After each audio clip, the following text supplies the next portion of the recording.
North Bank region badibu delegate solo alle alla chairman filabe sirinde ako albesi North Bank region delegate solo alle Serekunda njatiol alle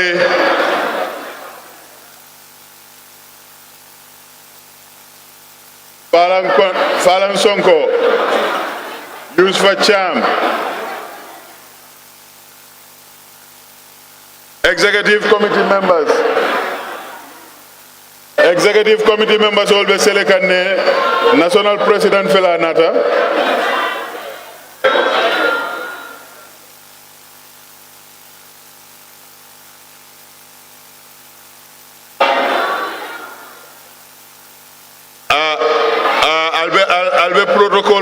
albe protocolo tinya kanere ngamo ko bile mayor of Banjul ala birthday ti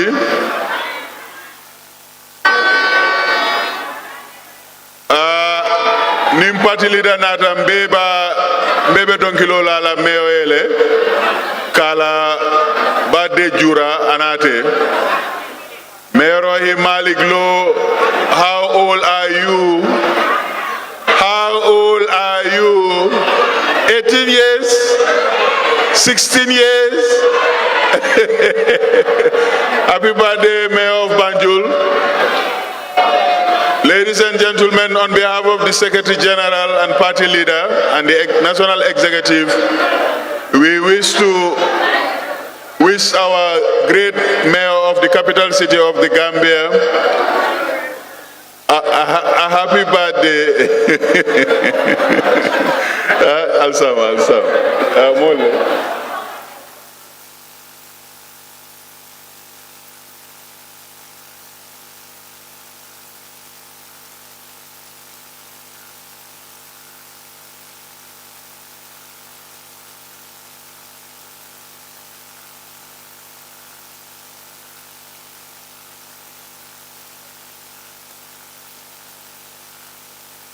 Amin, ya.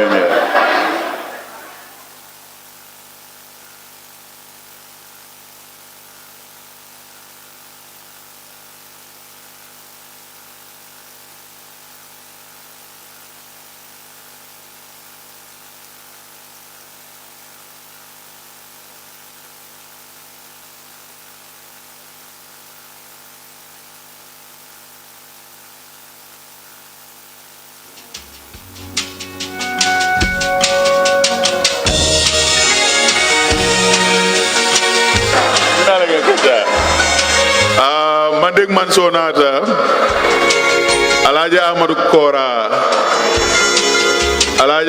Kora, URR Jata Ulemo, Mandek Manso, Alaja Amadou Kora Nata. Mandek Manso, Alaja Amadou Kora, UDP la URR Jata Ulemo, Alaja Amadou Kora.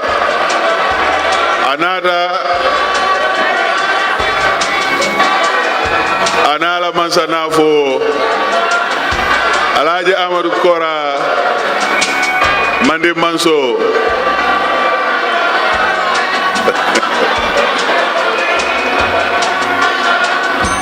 Alaji Amadou Kora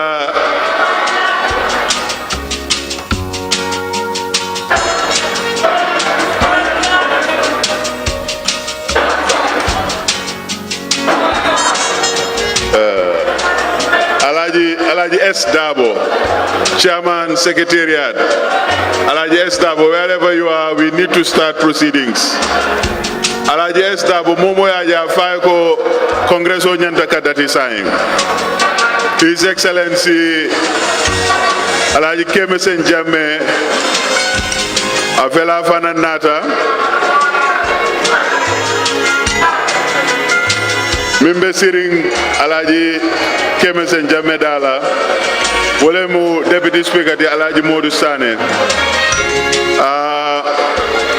Mfango Bama Nata, Aji Sukaina Ka, Abe Congress Kontona, atelem UDP la women wing la president oti afele loring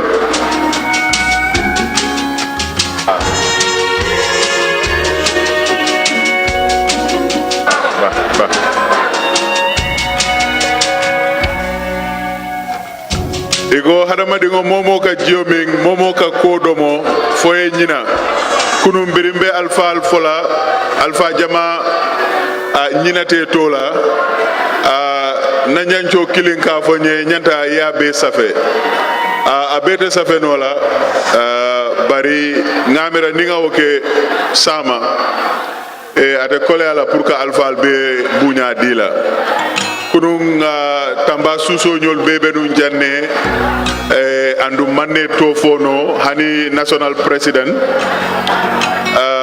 women wing aji sukaina ka birimbe mol to fola amam fo bari ngamira UDP dingol beye soutele yela doko fanan lonne demba bima wax ci kilifa yi UDP ñi togon ci jotaay bi amna gan yo xamne mënuñ leena wax ndax time bi amutoon time bi demoon na te toog bi yàggoon na tamit am na ñu bari nag dama leen fàtte rek am na ku ma doon advice sax suma xarit Lamine Sané ñanco moom si boppam sax big leader la ci UDP ñoom Lamine Jammeh Bakary Jammeh Dembo Kanté Amadou Skatre Diané ñëpp ñu ngi woon fii démba di liggéey parti bi waaye xam naa su neexee yàlla tey juumte yi ñu amoon démba dina wàññeeku bu baax a baax ba pare ku nekk rek na gis sa bopp ne yaa ngi liggéeyal UDP yaa ngi liggéey pour 2021 ñu mun a am mbooloo bu ñu yóbbu State House ñu bàyyi di xëccoo wala di réeroo ci kaddu UDP kankiling lañ dee wax UDP benn baat kenn mënu koo xar ñaar Alhaji S Dabo chairman secretariat Alhaji S Dabo National Assembly member, please can you come to the high table so that proceedings can start for Congress 2020?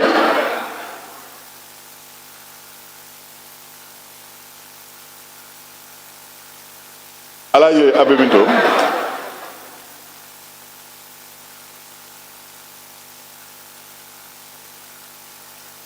Mbe Alaji Batunkang, all regional chairmen, minuyela delegates all nafe, mbe tentula mbe jaila,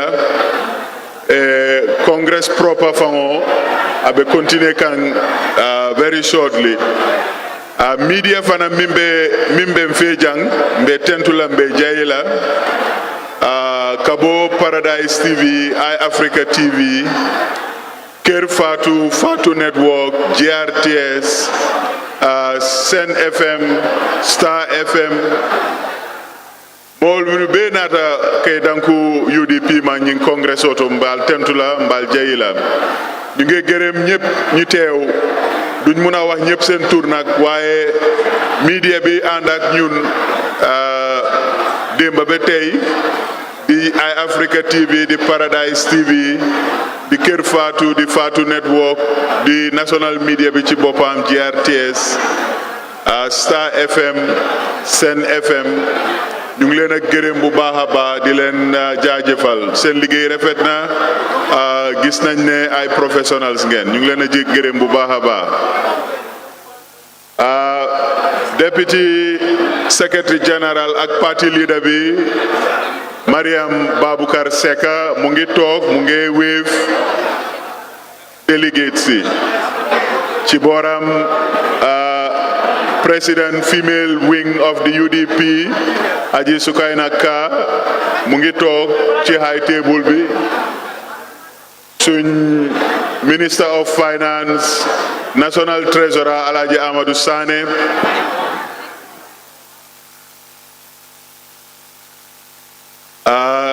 Gambian Talent TV ñu ngi leen a gërëm ñu ngi leen a sant ñoom it ñu ngi file media bi fi nekk yëpp comme ni ma ko waxee rek doo mun a fàttaleku ñëpp seen tur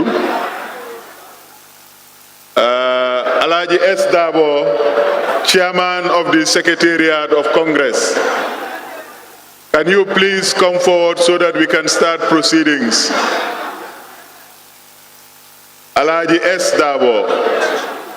Anybody who has seen Alhaji S. Dabo, please tell him to come to the high table so that we can start proceedings.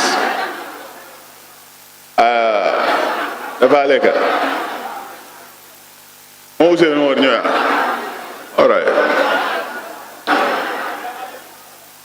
Waaw pour leeral rek ne congrès dina continuer fiñ emoon démba waaye balaa ñoo def loolu suñ audited accounts yi suñ national treasurer bi jox na ko external auditor bi si boppam li loi bi teral mooy ne external auditor bi moo ñoo wax lan mooy suñ account dëgga loolu su noppee ba pare congress bi dañ war a adopt reported accounts yi reported audited accounts yi di ko bamtuwaat rek ñu ngi am fi 118-year-old lady the mayor of Banjul tey la birthday-am Chepe Jangha Jeeg Jongama ñu ngi la sargal di la ndokkeel ci sa bédi juddu waaye da nga war a taxaw nag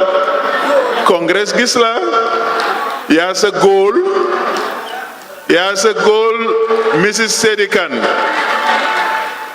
first female mayor of Banjul tey la bési juddoom happy birthday to you happy birthday to you happy birthday dear mayor happy birthday Rohi how old are you now how old are you now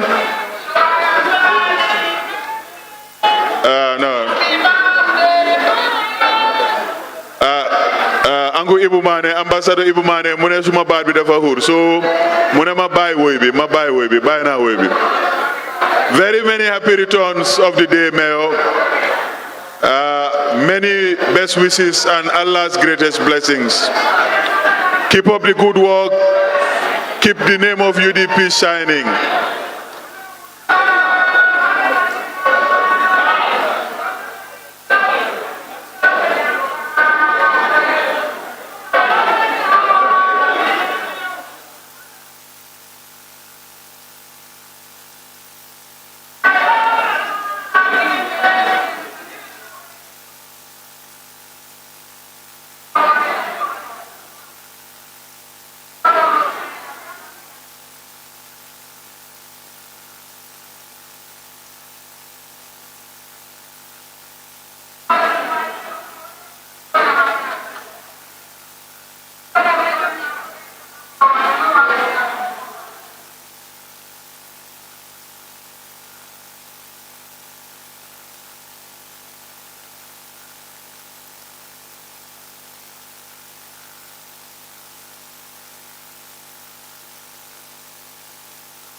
mu ngi mel ni ñoom Alaaji Estabo secrétariat bi dañoo nekk ñu ngi door a ndéewoo parce que dañ doon xaar ba ñëpp ndéewoo ñoom ñu mun a ndéewoo ñi nga xam ne nag ndéewoo wuñ moom suma ñu ñaan leen rek ñu yokka muñ bi tuuti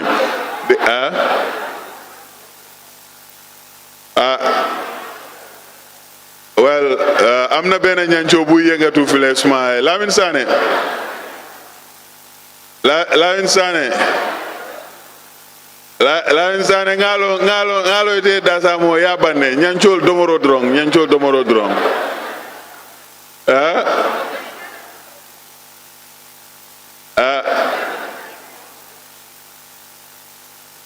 Dabo kuna ngole be domoro la de ndete hanyela ngaw fo Alaaji Estabo sa fo no male bari ñu ne waa Dabo kuna ñoo hawa chalit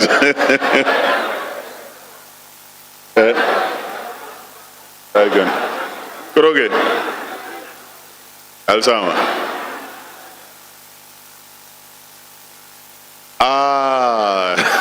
ya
Allah chairman Allah chairman Ali jam ko ni left na famo ko na apol ala chairman ye ateni secretariat la chairman ye ya ko ni do kala wala on any issue you need to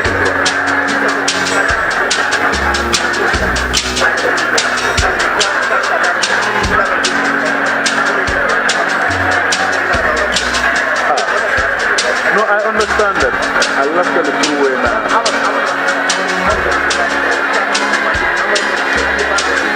Amadu Fede, another.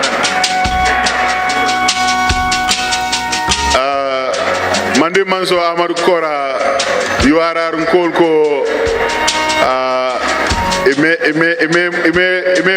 biribe dunkang imeje bari ngamere tol nyaale mandia wala konkole bela drong Alaaji Amar Kora mandi Manso nata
Sarakula de jamisi na diamo ke.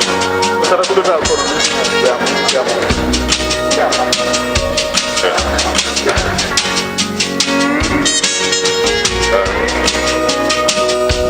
Ambolo mi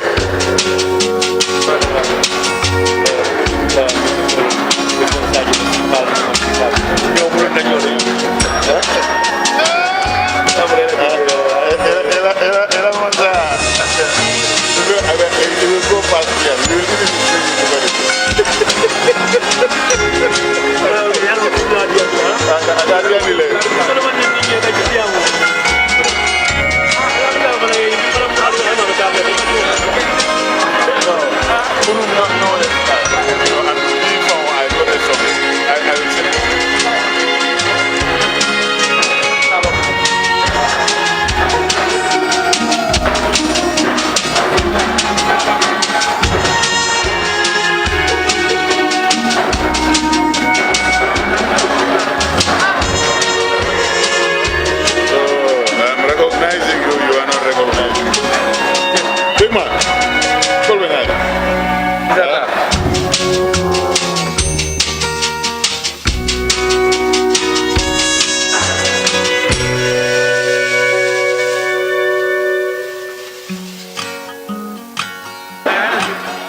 comme ñu ngi xaar parti leader bi ak chairman congress secretariat bi ñu wone ay affaire fii rek ci affaire yi UDP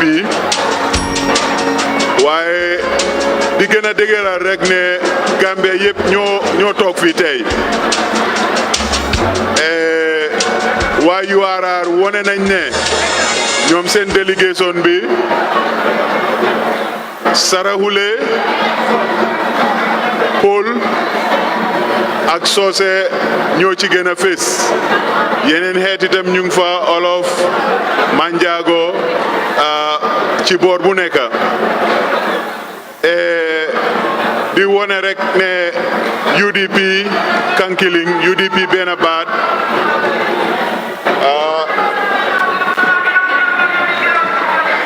ñu ngi gën a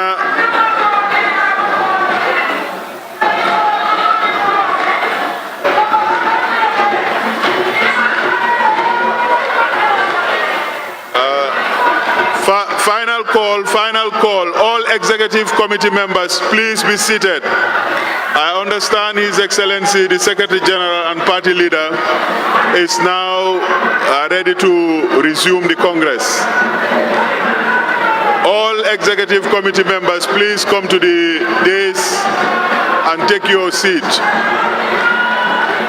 Before party leader comes in, we want to again wish the mayor of Banjul a happy birthday, and in the presence of the party leader, we will wish her also a happy birthday. Mayor Rohimalik Law of Banjul, kindly take your seat. Tantan Kosilal Mbaldanila, democracy, UDP democracy Mbaldanila. Secretary General Felakana Nabina Laftas Tantan Ole Kosi Kuke. But if you're saying nga duben demanding wrong. If you start out, please just press me. Okay? Please. All right. Okay. So I'm working for your company now. Huh? Yeah. All right. You said the red one. Red one. Momo be UDP yalonne Alaji Amadou Kora wole mandi mansoti Alaji Amadou Kora fele abe siri nyato jang bari momo fana be UDP ye aja tuku jalo yalonne ala doko Gambia ye ala doko ye UDP ye mbeni wato min kono ay misiri tang lo Gambia karo bela ay boholol sing Madiana Nyolto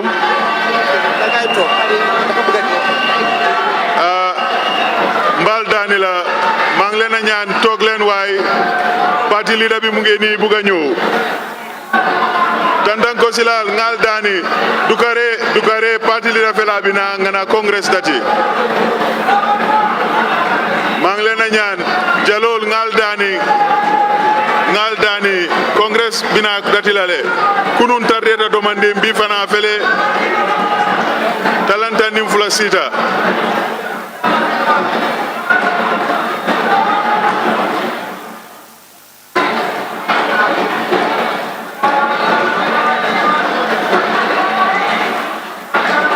Executive committee members, please.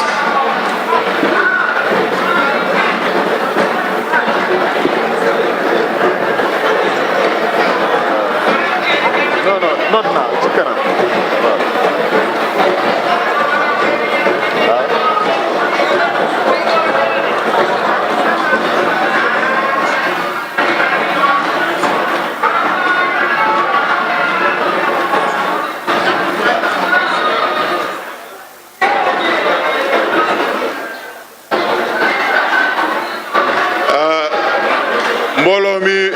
mbooloo mi foog ñu déglu wante nag. Okay. Yes.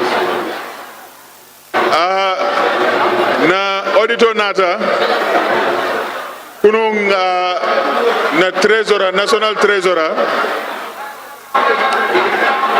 Mbocheri kan president UDP diaspora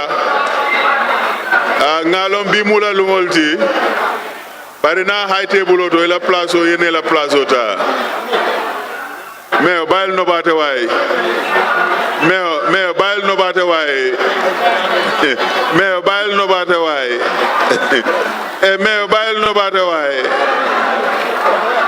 meo bayil no bate way meo bayil no bate way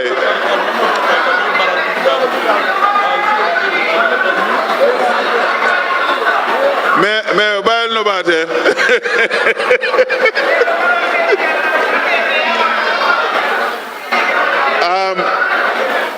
democracy ala baraka al nimbara. Executive committee members, finally we are going to call in the Secretary General and party leader so that the proceedings of Congress 2020 can continue. Chairman, the external auditor for the United Democratic Party this year is Foresight Chartered Accountants. Foresight Chartered Accountants Managing Partner Bakari Sanyang will present the report, the audited accounts of the United Democratic Party as soon as Congress reconvenes. Mbolo mi ñu ngi leen a ñaan ñu toog ñu jéem a commencé Congress bi 12 jot na démba dañ fi nekkoon lu yàgga ba nga xam ne li desoon ci agenda démba bi mënuñ koo jeexal. Delegates to the Congress, please resume your seats so that the Secretary General and the party leader can come for us to start Congress 2020 Day 2. Delegates, media, please, can we stop the selfies and the photographs? We know all UDP are extremely important. Everybody in UDP is extremely important. But we must continue with proceedings. Otherwise, wow.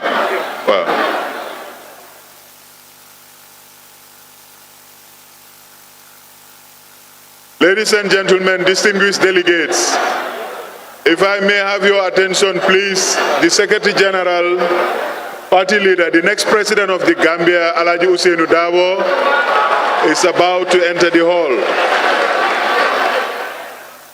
Can you kindly take your seat and let us welcome him in a fitting manner?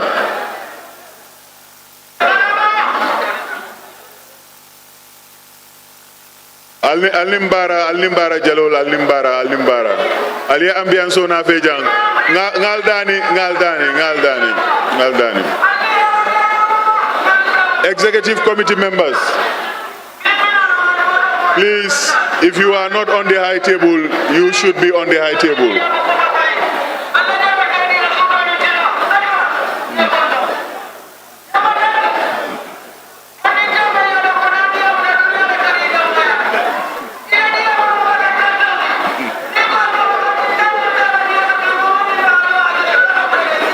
Itonyala.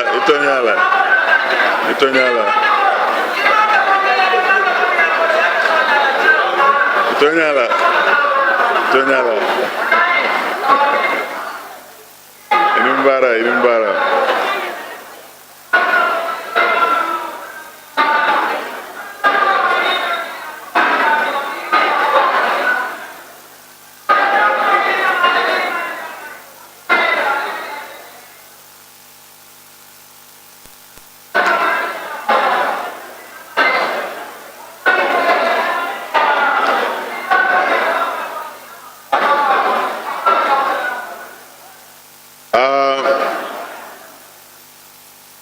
maa ngi leen a nuyu di leen wax ne congrès a ngi nii di tàmmale si suñu aada la lu ñoo door rek ñu jiital ci yàlla ñu sàkku ñaan yàlla nangu ñaan te nag ñu ngi am ñetti imam yu fi ñëw ànd ak ñun nara ñaanal parti bi dinañ ñaan suñoo door suñ programme bi dinañ ñaan suñ jógee añ dinañ ñaan suñoo tëj programme bi pour tey so imam Omar Fofana moom ci imam yi la bokka imam Koso Konte moom it ci imam yi la bokka imam Fodé Mahmoud Touré moom secrétaire général la si benn majlis bu nekk fii moom it ci imam yi la bokka so moom imam Touré moom mooy njëkka ñaan ma wax ko rek pour mbooloo mi understand ko noonu baadiŋol tolu mu muslimol leti feŋo fembe dunnato jannimba dati la fo ŋa abe tu ala bulo kono ŋa duwa ñini alama pour teben kambeŋo min be UDP ay sabati jang ay tara jang fo faw abi almame saba beben kono jang pour ka duwa ñe jannimbe meeting o dati la bimbota konton dula fanan jannimbe congrès o dati la kotenke isi duwañe sabanjango fanan nimbe congrès o da sorona pour bi ay to lebe duwa kelenye ikono imam Omar Fofana be jele imam Koso Konte be jele imam Fodé Mahmoud Touré mi mu secrétaire général majlis islamique majlis dole be je bari nga moy ko tol be mu kiankol leti so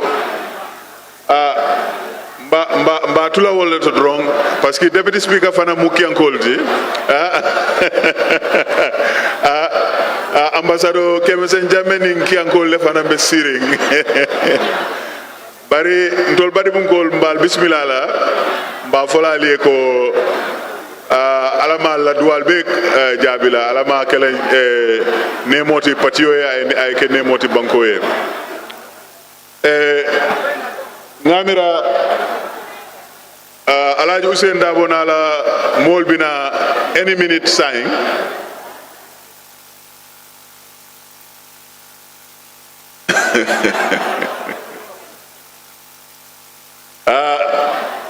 Lamin Sane atelemu Jallo Sane dimmati a telefana belori UDP kara jamala abugala fi molia fo molia sute bari afana be janne Amadou Skarte Jane Ibrahima Diba nata de Alhaji Ousainou Darboe fa la konsimbalo nata ako Alhaji Ousainou vesilo kan Mbalbe Danila, a warm applause, warm welcome, the next president of the Republic of the Gambia, Alhaji Ousainou Darboe, Secretary General and party leader of the United Democratic Party.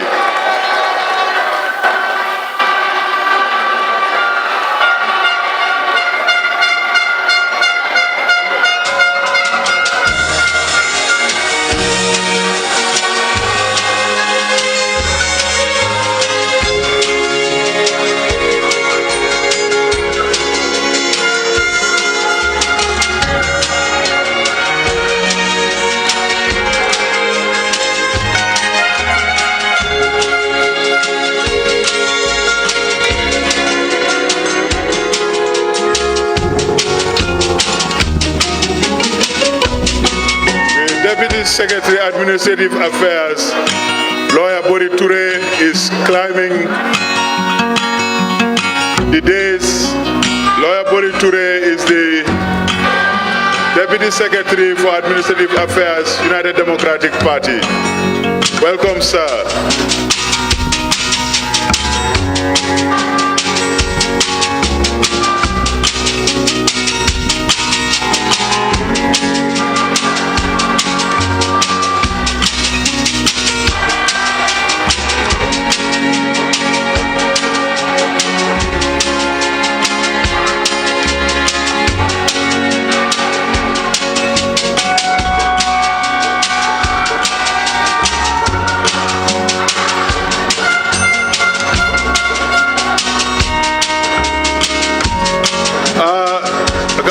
Si demande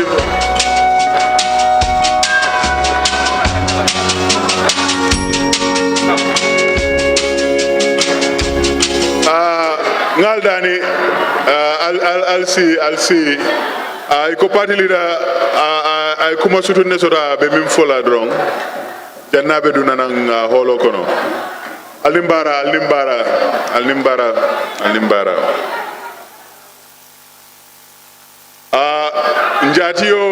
Njatio Congress 2020 Talib Ahmed Ben Souda afanambe siring aninkafo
akamunda silo saye silo walanne balbe danila ali Alhaji Ousainou Darboe welcome in the traditional usual way.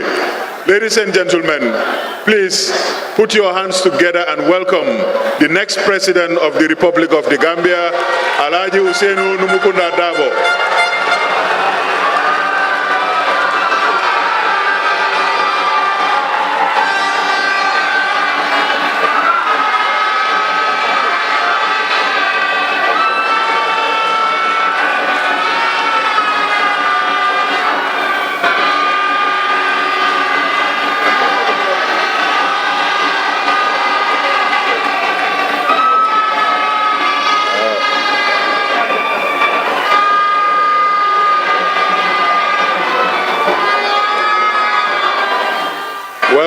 Welcome to Congress, second day Congress.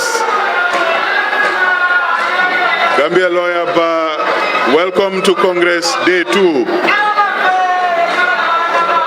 Welcome the next president of the Republic of the Gambia, Lawyer Ousainou Darboe. Welcome to Congress, day 2, 2020.